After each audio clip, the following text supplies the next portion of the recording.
We have start our discussion today about the future of the workforce and the workplace. We are welcoming Jamie Merisotis, I mentioned earlier, President and CEO of the Lumina Foundation, an Indianapolis-based foundation. Is one of the largest private foundations in the U.S. whose mission is to increase the proportion of Americans with degrees, certificates, and other high-quality credentials to 60% by 2025. So that's in a very short number of years. We have about 11 million open jobs in America and 7 million unemployed at this point. One of the main factors is what's called the skills gap. And Jamie is one of the people who's recognized nationally for his work to kind of close the skills gap. He's also the author of a recently published book, Human Work in the Age of Smart Machines, which I do recommend. It's a very good read. So please join me in welcoming Jamie Merisotis.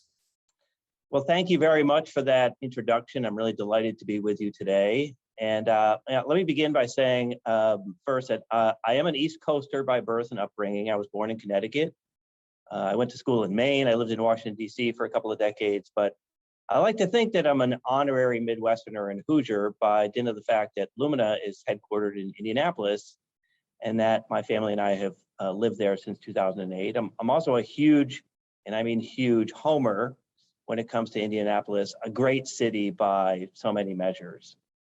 You know, I also consider myself a part-time Chicagoan. My wife's family is in Chicago and Evergreen Park.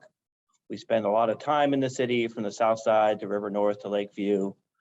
I like to be in the city any chance that I get. So to me, this part of the Midwest is very much home. And Lumina, which as I said is based in Indianapolis, is very much a Midwestern organization. We're a private foundation committed to making racial equity and making opportunities for learning beyond high school available to everyone. In 2008, Lumina proposed the goal that 60% of Americans have a high quality degree, certificate, or other credential by 2025. Illinois and Indiana have adopted that goal, and Wisconsin's goal is 60% by 2027. Now, I appreciate that the Alliance for Regional Development has used the OECD territorial reviews process earlier in its history to set goals. As it happens, higher education and workforce also rely on OECD data with regard to student attainment. So, you know, I've spoken this year to chambers of commerce in Indiana, Missouri, and Minnesota. I've spoken at an interstate talent development conference hosted by the governor of Alabama. And I can tell you that few issues demand more attention for states and for regions than building the workforce of the future. So, you know, what you're doing is incredibly important and timely, and I just want to say it's very much needed. Now, I'd suggest that the events of the past year underscore really the urgency with which we need to act. This is really at the heart of my recent book, Human Work in the Age of Smart Machines, because at the end of the day, the changing nature of work, what it is and will be, I think is critical to meeting our rising demand for talent in a rapidly changing world, both here in the tri-state region and across the country. I've actually spent my life at the intersection of learning, particularly education after high school, and work. My objective has always been to make the learning work intersection more inclusive, in other words, to serve more people. And, you know, it turns out that there's a question that educators and folks like me get a lot, one that's become especially insistent over the past couple of years, and it goes something like this. Jamie, exactly what is education for? In other words, what's the end point of all of this education? You know, pondering that question started me on an exploration of the future of work, really what I think we should be calling the work of the future. Now, I quibble a little bit over the difference between future of work and work of the future, only because I think we have to acknowledge that learning is important and work matters. So when people say future of work, I believe at least some of them are questioning the basic idea of work itself. In other words, whether or not it's important. And I think they're wrong. Here's why. A quick Google search of the phrase the future of work yields about 100 million hits. Now, most fall into what I've been calling the robot zombie apocalypse camp. You know, the dominant narrative is one of massive job loss, fueled by rapid advances in artificial intelligence. You know, for example, a report from Oxford said that 47% of US jobs are at high risk of automation in this decade. A McKinsey report said that 800 million jobs worldwide could be automated in the next 10 years. And the more extreme of these views see the future of work as the end of work. That's even the title of a book by Jeremy Rifkin on the subject. Now, some writers think that's great because they say jobs aren't that great to begin with, and others take a more dystopian view that AI is a threat to our very existence. But to me, this all sounds like people have been reading too much science fiction. I don't think either view has much to do with reality or with what people want fundamentally from work. And I'll come back to that point in just a moment. On the question of technology's impact on jobs themselves, I think there's plenty of evidence to support the view that technology could very well create millions of new jobs. Technology's always created more jobs than it destroys. And my view is that in the end, the same may be true in the future. But that doesn't mean that things aren't different this time, because they are different in important ways, and we need to pay attention to how and why they're different. Because the work of the future is going to change almost everything we take for granted about jobs and employment. And I think it has enormous implications for higher education, post-high school learning at all levels. Now, think for a minute about what happened to jobs in the US and around the world well before we faced this pandemic, this COVID nightmare that we're all living in. Now, the story of the Alliance is a case in point. The number of people employed in manufacturing in Chicago peaked just after World War II at 667,000, according to the Alliance's research. And I love this one sentence in terms of describing what's happened since, in large part because it's representative of much of the US. It says, manufacturing employment subsequently declined, with factories initially departing the city for the suburbs, then other states, and finally overseas. Today, there are just shy of 400,000 people employed in manufacturing, 1/3 fewer than in the 1940s. Now, the OECD report found that despite a relatively prosperous period prior to the 2008 financial crash, quote, the Chicago area was not keeping pace with other world cities. In 2012, per capita GDP growth ranked 50th of 90 cities tracked. So for decades now, we've seen an enormous increase in the demand for skills across almost all occupations. And in the US, this shift was accelerated by the Great Recession of 2008 and its aftermath. And it's really continuing even today. The most obvious impact has been an increase in the value of degrees. Now, according to an economist named Tony Carnevale and his colleagues at the Georgetown University Center on Education and the Workforce, more than 5 million jobs for people with a high school education or less disappeared in 2008 and 2009. They never came back. Meanwhile, jobs requiring some college or an associate degree took a hit during the recession, but they've actually grown steadily since. And those requiring a bachelor's degree actually went up during the recession and have exploded since then. It's also worth underscoring that the number of good jobs in the US, and by good jobs, I mean those that pay meaningful wages and that offer things like healthcare, retirement, and other benefits, that's been shifting to people with higher levels of education for a long time. In total, the number of good jobs has increased and actually continues to do so. But here's the key: not everyone is benefiting. Those with only a high school education are the people who are being left behind. So, I think these statistics explain why our economy can look relatively good on average, but leave most people feeling like their standard of living is deteriorating. They feel that way because it's true. Now, most of the conversation about the future of work largely overlook or understate how less skilled workers, including workers of color, are going to be disproportionately impacted, particularly in industries like healthcare, retail, and hospitality. Of course, these are the very people who've been hard hit by the economic downturn that we faced as a result of COVID. A Brookings Institution report found that 53 million workers ages 18 to 64, that's about 44% of all workers, by the way, earn barely enough to live on. Their median earnings are about $18,000 a year, just over $10 an hour. So, the toll of our two-tiered economy, I think, is increasingly dire. It's measured in the surge in things like opioid use and drugs and suicide here and around the country. People have simply lost hope because, frankly, they lack opportunities that give them reason for optimism. So, as I said, while there will, I think, be many good jobs to be had in the coming years, they will be different jobs, and they'll require higher levels of knowledge and skills across the board. All jobs are changing, and people will need to change along with them, or they'll be left behind. Now, as technology advances, we should assume that any task that's repetitive and predictable, in other words, mental tasks as well as physical ones, will eventually be performed by a machine. So at its simplest, this thing that I called human work, well, human work is the work that only humans can do. In other words, it's work in which the people performing it are actively engaged in responding to their environments. Because the landscape for human work is dynamic, it isn't repetitive, and it's much more difficult to automate. Now, AI gives machines tremendous ability. They can learn through repetition and speed, but the harder it is to discern patterns and nuance, the more likely it is that humans will be needed to do it. And the most unpredictable environments are those created by other humans, which is why so much human work involves interacting with other people.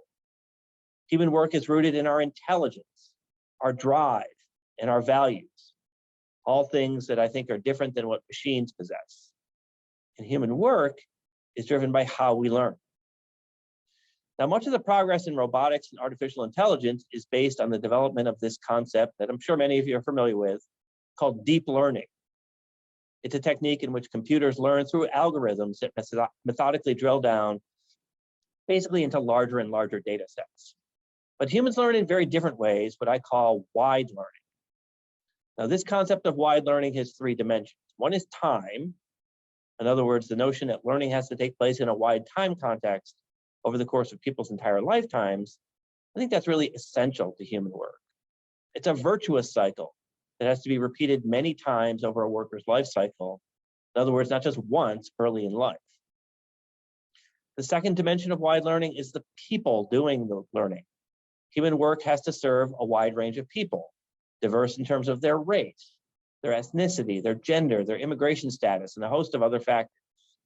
Human workers have to represent the totality of society, I think, for all of us to share in the benefits of their human work. And the third dimension is the content of the learning. What people must learn to be successful in the human work ecosystem represents a wide array of human traits and capabilities. And here I'm talking about the breadth of our human traits and capabilities. For wide learning, the content that we need to focus on is the skills that human work requires. And as I said earlier, for humans, work matters. It's something that distinguishes us from the machines in a very basic way. So, work is and has always been about much more than making a living. People work not only because it helps them economically, though clearly they need that, but also because it offers them social mobility, personal satisfaction, and at the end of the day, dignity and a sense of self-worth. Of course, everybody wants a paycheck. They need to support themselves and their family. But people also want to apply their unique capabilities to strengthening their communities and to helping others. The new skills and abilities they learn throughout life are just as important to this kind of work as to the work that people traditionally have been paid to do. So if you add all of these things together, I think what we're describing is really a virtuous cycle of learning, of earning, and of serving others. That's the new paradigm for human work. Now, the era that we're in right now is certainly an inflection point when we consider how to overcome the pandemic and come back stronger than ever. The truth is, we have a lot of work to do. With 2/3 of the coming jobs requiring education after high school, we have to do a better job educating and skilling up our citizens. And unless organizations like ours hit this head on, there's a real risk of falling back. Last month, we saw ominous headlines, like one in the New York Times that said, skilled workers are scarce, posing a challenge for Biden's infrastructure plan. Another from the Wall Street Journal warned, a generation of men give up on college. The good news, according to data we just published at Lumina, is that about 55% of the citizens of Illinois and Wisconsin between the ages of 25 and 64 have some post-high school education, above the national average of 52%. Indiana's at 48%, so it has some catching up to do. The troubling news is that racial gaps in attainment are stubborn and they are persistent. While about 65% of Asian students, 48% of whites have attained a degree or credential, just 32% of Black Americans and 25% of Hispanic Americans have done so. Equally troubling is that the OECD report from 2012 warned of those very divides. It said that a mismatch between skill demands and supply affect the region's capacity to innovate and grow. So in many ways, unfortunately, things have not changed. As the report said, this skills divide is linked to a racial divide. Unemployment rates for African Americans tend to reach nearly 4 times those for whites, while Hispanics are at more than double those of whites. Social exclusion and spatial segregation both reflect and reinforce these issues in the region. So simply put, the success and growth of the tri-state region depends now, as it did then, on closing these gaps, on bringing more people of color off the sidelines. Now, clearly, COVID has put a spotlight on the fact that the promise of American opportunity has always been in sharp contrast with our nation's legacy of discrimination and oppression. Our long overdue racial reckoning may have been sparked by the murders of George Floyd and countless others, but the root causes reach back well over a century. Lack of access to quality learning after high school, learning complemented by academic, financial, and social supports, has denied millions of African Americans, Hispanics, Native Americans, and others opportunities to advance economically and to secure good jobs. The consequences have been driven home dramatically over the past year. Black, Indigenous, and people of color have been dying from COVID at disproportionate rates because they're more likely to work in occupations that have been classified as essential. In other words, that they're less likely to work from home and be out of harm's way when it comes to COVID. The result has literally been deadly for those workers.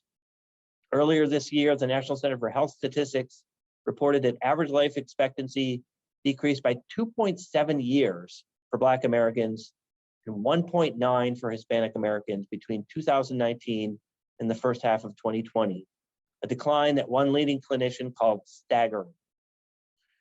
Now, one of the most important things we've learned from this economic and social crisis is how much this has fallen on the shoulders of women who've been forced out of the workforce by family responsibilities.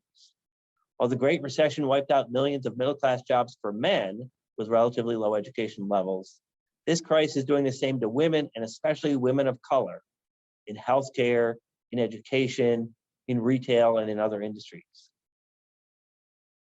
So this is the great challenge, but also the great opportunity for this region of more than 10 million people, which introduced the skyscraper and the cell phone, and which reversed the flow of the Chicago River to connect goods from this region to the world.